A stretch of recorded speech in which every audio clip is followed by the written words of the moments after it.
And where do they end up? Whereas they don't do that at parks. And then some other things playing in the lawn, some of the interaction between the lawn and some of the dudleyers. So beautiful things happening. Before, after, Carex and Calamagrostis nutcayensis. That's it. Dudley is also planted in here. Looking the other way. It's been a nice journey on that one. This is another project. This one is in Marin, in Lagunitas.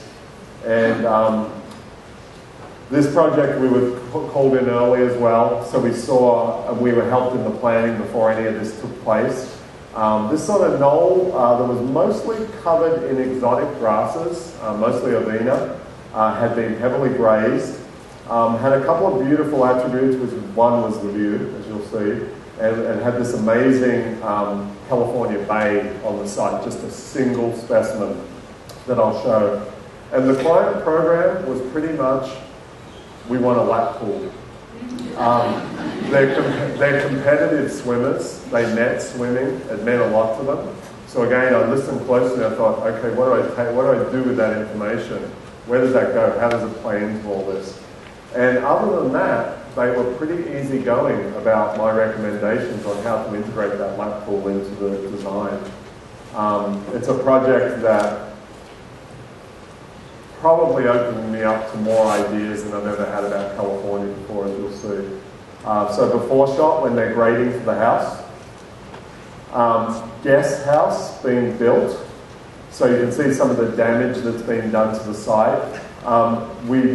In order to build the house, they did a lot of well, not a lot, actually it's fairly small compared to most projects, amount of excavation. But what happens on these projects, as any landscape architectural designers in the audience will know, is it's very ungreen to ship soil off-site. So all the excess soil that gets generated for the house has to be used. And so you have to be creative with that. And the way I use it in my favor is it's exotic weeds all the way on the property anyway. So once you start spreading new soil, like, I've got an idea, why don't we do native grasses as the restoration? So that's sort of how you get through some of this. You use the soil. And that's an after shot. Exactly. So this was an exercise in extreme grassland manipulation and, weed abatement. And again, it was about 2 years, 2 solid years of working with them. The clients were very involved in the weed removal. We had thistles coming up the hill, and we had a lot of from the west, and then we had a southwest, and we had a lot of avena coming in. So we're getting there though. We have Nacella, some Malicas, Danthonia californica, and then obviously some wildflowers. You see the poppies, we planted in some sages, and I planted in some Mueller verges as well. Again, that's the bay tree that's probably over 100 feet wide.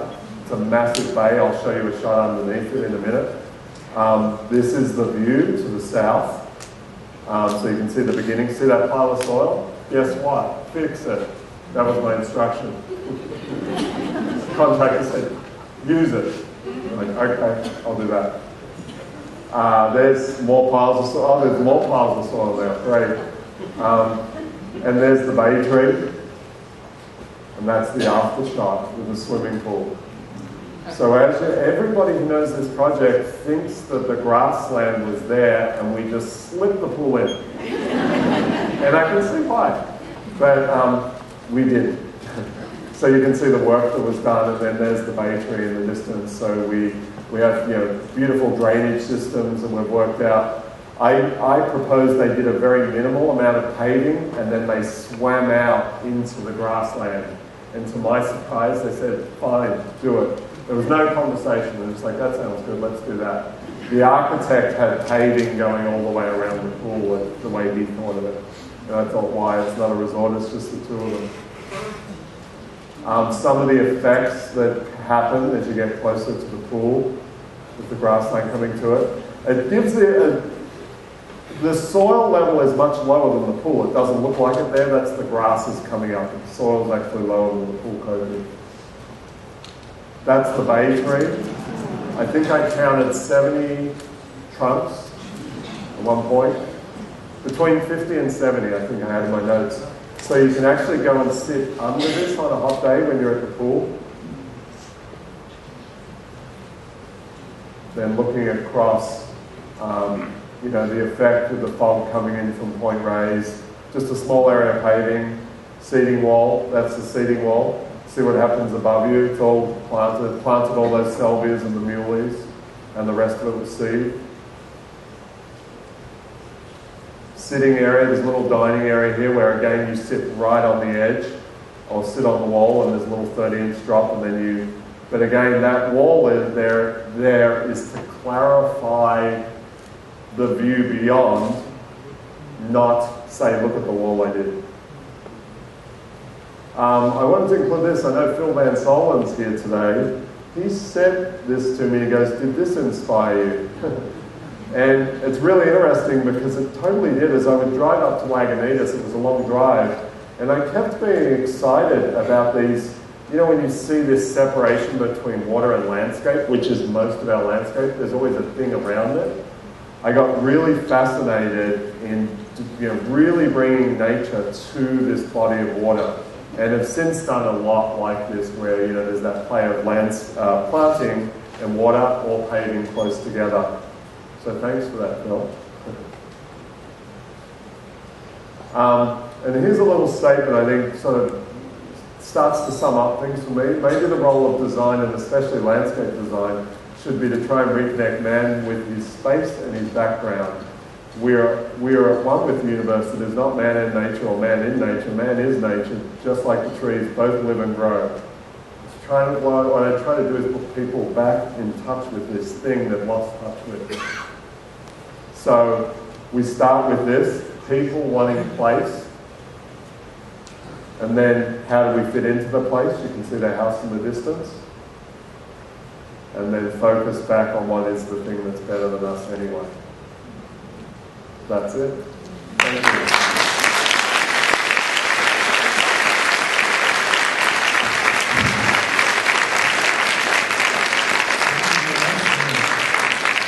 Okay, bring up the house lights. There's some questions for Bernard. I'm sure there are. Question over here. Questions from the dark. Go ahead. Where's the pool Turn the equipment? light. Where's the pool equipment? It's actually below, there's kind of one mound you can see below the pool, so it's actually down below the pool, kind of in a pseudo berm there on that project. How did you get the Woodwardia fibriata looking so lush? I have not had an issue with that, although we do have one garden actually in Carmel Valley that's a courtyard, and so it gets full north, it gets full east, it gets full west, and it doesn't get much south actually because some trees protect it. And there's one area where it just gets beaten by sun, and it's always looks chlorotic or, you know, parched or, you know, brown leaves. But the other spots we don't find we actually have to irrigate them that much. I think the first year we do, and then I find that they're good. That spot I was showing you've got to remember is that's a drainage nightmare. Everything's kind of coming in there, so it's already a wet spot. It's as if you're in the pinnacles and you're going into one of those canyons where you start to see seeded spathulatum coming down, or dudleys. It's a real wet, drippy spot. So they just get irrigated because water's coming down the hill. Really not an issue. What about fertilizer? None, zero. Go ahead. I wondered if you have any plans, I don't know if you've written a book, do you have any plans about writing a book? Because I really think you should. That's a good question. It's funny, I was speaking in Australia at a huge conference with about 800 or 1,000 people about 4 years ago, and I was the only person speaking who hadn't written a book. Everybody else was doing their book launch.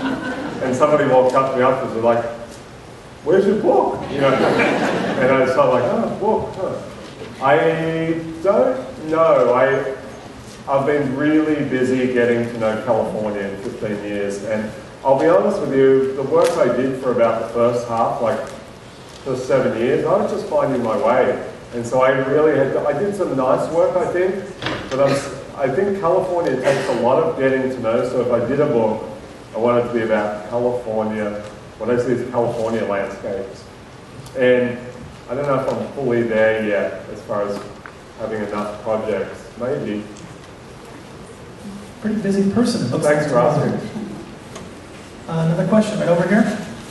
If anybody in the audience is interested in this Monterey Regionalism Weekend, Pacific Horticulture Society is doing it in conjunction with the Mediterranean Garden Society. It is May 21 through 3. Is that the dates? I can't remember the dates, but if you go to pacifichorticulture.org, I believe, is the Society's website. There is a registration form there. It's not quite as inexpensive as this day, but a lot of those gardens you saw today will be on the tour. It will be phenomenal. Question right here. It's filling up fast. I don't know if this is part of what you do, but visuals are very peaceful. But then I see a pool, and I think, how about sound? Do you do anything to keep the sound down? Is it solar, or the sound's very important to me when it comes to nature. Do you mean the pool equipment? The pool equipment, or even maybe if you need heating or air conditioning for the houses. Right. How do you keep the sound quiet? That's a really good question, actually. I'll talk to that quickly. That pool, the last pool I showed, is solar heated. And the issue with solar heated pools is that one took 500 square feet of solar panels, which we could hide quite easily.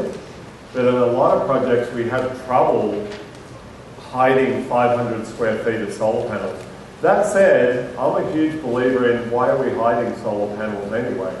Why are we hiding water tanks? I have been pushing this for 20 years of like, just bring the water tanks up out of the ground and you see them. Because the reason most people won't go for rainwater harvesting or solar is because of the visual.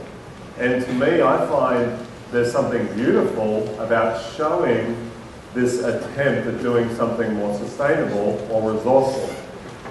Not many of my clients think that.